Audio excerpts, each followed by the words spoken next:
క్రీస్తునందున్న ప్రియులకు ప్రేమతో వందనాలు తెలియజేస్తున్నాను. జూన్ నెల 28వ తేదీ 2026. ఈరోజు దేవుడు మనకు చేస్తున్న వాగ్దానం ఏమిటనగా, యెషయా గ్రంథము 40వ అధ్యాయము 28, 29 వచనాలు. నీకు తెలియలేదా? నీవు వినలేదా? భూదిగంతములను సృజించిన యెహోవా నిత్యుడగు దేవుడు. ఆయన సొమ్మసిల్లడు, అలయడు. ఆయన జ్ఞానమును శోధించుట అసాధ్యము. సొమ్మసిలిన వారికి బలమిచ్చువాడాయనే, శక్తిహీనులకు బలాభివృద్ధి కలగజేయువాడు ఆయనే. ఆమెన్. నా ప్రియమైన సహోదరి సహోదరులారా, మనం ఆరాధించే దేవుడు అత్యున్నతమైన సింహాసనమందు ఆసీనుడై ఉన్నవాడు.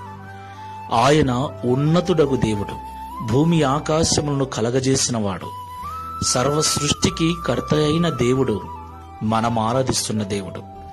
ఆయన బలమును, ఆయన ప్రభావమును, ఆయన పరాక్రమమును మనము పరిశుద్ధ బైబిల్ గ్రంథము చదవటము ద్వారా అర్థం చేసుకోగలం.